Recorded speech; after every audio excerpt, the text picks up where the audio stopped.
Baik, Bapak Ibu dosen yang terhormat dan para penonton, perkenalkan nama saya Julius Alvin Kurniadi dengan NIM M0403241082. Pada kesempatan kali ini, saya akan menjelaskan bagaimana kita dapat menggambar sebuah teks grafika menggunakan canvas sketch dari JavaScript.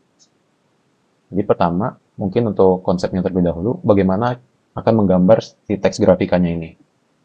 Jadi di sini kita punya kanvas.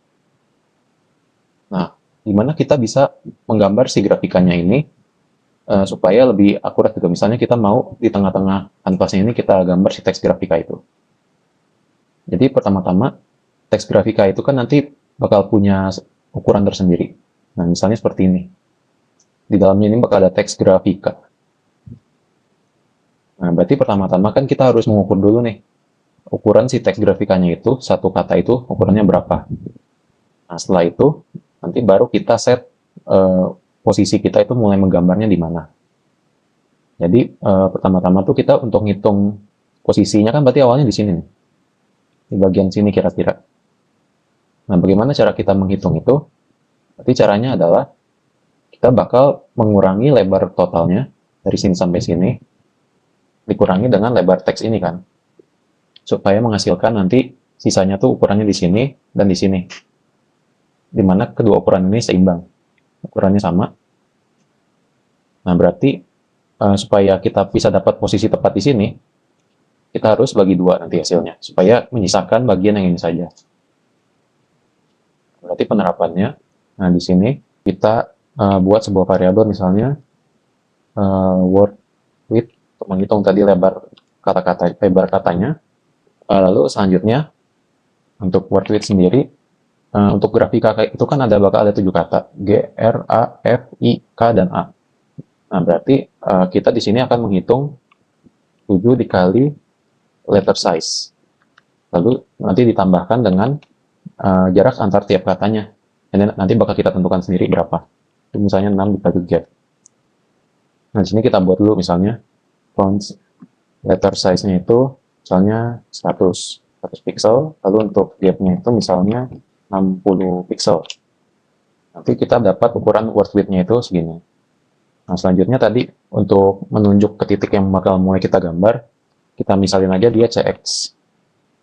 Nah, CX itu apa? Tadi berarti width, width dikurangi dengan word width, lalu dibagi 2. Nah, sedangkan untuk posisi Y-nya, karena itu tinggal dibagi 2 saja dari height atau dari lebar si kanvasnya.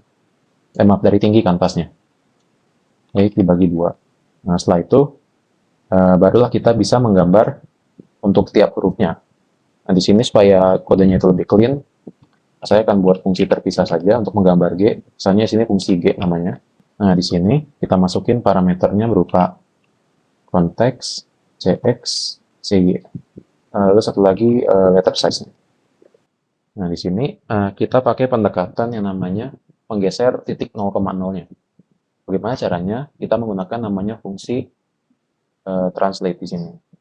Seperti yang bisa dilihat, translate itu bakal menggeser pusatnya itu ke titik X dan titik Y gitu. Jadi pusatnya itu nggak ada di kiri atas lagi, tetapi sudah bisa kita tentukan. Nah, bagaimana penerapannya di sini? Nah, untuk penerapannya di sini, jadi kita buat si titik pusat 0,0-nya itu kita pindahin ke sini. Kita pindahkan ke CX dan CY. Nah, di sini tuh menjadi 0,0 baru. Jadi nanti kan kita masukin juga parameter letter size-nya. Nah, parameter letter size itu semacam boundary yang kita buat. Jadinya nanti kita tuh bisa visualisasikan sebuah kotak di sini. Nah, di sini dengan lebarnya itu, ini letter size-nya. Kembali ke kodenya. Berarti di sini untuk menggunakan si translate itu, kita pertama harus menge-save dulu state gitu. Kita buka di sini context.save, lalu kita translate context.translate. Nah, di sini lihat parameternya x dan y. Masukkan ini cx dan cy. Lalu nanti di terakhir itu jangan lupa kita restore. Restore itu akan mengembalikan si titik 0,0 ini ke posisi semula, yakni posisi di kiri atas. Nah, di antara ini barulah kita bisa menggambar hurufnya.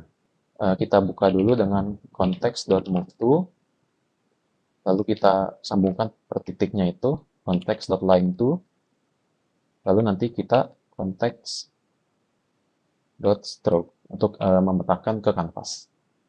Jadi pertama di sini kita akan gambar G. Nah, di sini saya mau pakai 3 acuan utama lah. Jadi saya mau menggunakan titik tengah, titik ujung kiri dan ujung kanan sama aja dengan ujung atas, ujung bawah. Nah, jadi kan pertama kalau kita mau gambar G itu, kita mulai dari titik tengah sini, lalu kita tarik garis sampai ke ujung kanan sini. Nah, ini kan berarti sama aja letter size dibagi 2, letter size bagi 2, karena kan di bagian tengah-tengah sini. Nah, berarti ini titik pertama. Nah, titik keduanya berarti untuk posisi Y-nya kan sama aja, sedangkan untuk posisi X-nya berarti seukuran dengan letter size-nya. Berarti kita bisa implementasikan di sini, titik permulanya itu letter size per 2, letter size per 2. Untuk line 2-nya atau titik sambungan selanjutnya adalah letter size, letter size dibagi 2. Ya, di sini saya lupa untuk menambahkan context.stroke style supaya garisnya ada warna. Misalnya saya pakai warna biru, dan di sini saya atur untuk lebar line-nya, misalnya 30. Kita masukin konteks CX, CY, dan juga letter size-nya. Seharusnya ada. Nah, sini muncul kan garis ke kanan sini. Nah, selanjutnya kita gambar lagi. Berarti kan mau tarik ke bawah. Nah, tarik ke bawah itu berarti si koordinat Y-nya yang berubah. Kalau koordinat Y-nya yang berubah, berarti letter size ini menjadi letter size. Nah, lihat seperti ini. Jadi kan dia bentuk ke sini, tinggal sisanya ke kiri, ke atas, lalu ke kanan. Jadi dari sini kita, berarti dari sini kan kita mau gambar sampai ke ujung sini. Di ujung sini kan berarti di posisinya 0, letter size kan. Nah, berarti tinggal kita masukin aja ke sini. X-nya di sini 0, ini letter size. Nah, lihat. Sudah mulai kebentuk, terus kita tinggal lanjutin aja. Kalau buat ke atas berarti kita ke 0,0. 0,0. Nah, coba lihat tuh, ada huruf G bakal terbentuk, dan terakhir tinggal kita pindah. Titik terakhir itu ada di letter size, 0, di pojok kanan paling atas. Nah, bentuk huruf G. Untuk yang huruf-huruf lain logikanya bakal sama, jadi kita bakal ulangi proses ini hanya dengan kita melakukan penyesuaian titik-titiknya. Jadi misalnya mulainya dari mana, arahnya kemana, menyesuaikan mungkin cara kita menggambar huruf gitu, untuk visualisasinya supaya lebih mudah. Oke, jadi di sini saya sudah membuat untuk semua hurufnya dari grafika ya. Nah, di sini mungkin tadi saya lupa mention, jadi untuk tiap huruf kan pasti harus ada jaraknya kan. Tadi kita tentukan jaraknya 60. Nah, di sini jaraknya itu kan berarti hanya searah sumbu X. Berarti setelah kita menggambar huruf, jaraknya itu harus kita tambahkan dengan letter size ditambah gap. Nah, ini bakal terus berakumulasi ya. Jadi ketika si kursornya tadi sudah pindah ke sini, nanti bakal lagi pindah ke sini. Untuk setelah huruf kedua bakal pindah ke sini, dan seterusnya sampai kata grafika itu terbentuk secara utuh gitu. Nah, di sini mungkin saya nambahin styling sedikit aja. Di sini saya membuat colornya random untuk setiap hurufnya. Jadi di sini set colornya itu saya letakkan di tiap fungsi hurufnya. Dan ini untuk logika-logika lainnya dalam membuat hurufnya. Jadi kalau misalnya kita lihat hasilnya seperti ini. Kalau misalnya coba kita reset atau reload, nah bakal berubah-ubah warna setiap hurufnya. Jadi sekian penjelasan dari saya, Julius Calvin Kurniadi, untuk bagaimana cara membuat teks grafika menggunakan Canvas Sketch dari JavaScript. Sekian atas perhatian Bapak Ibu, dosen, dan para penonton. Mohon maaf bila ada kesalahan. Terima kasih.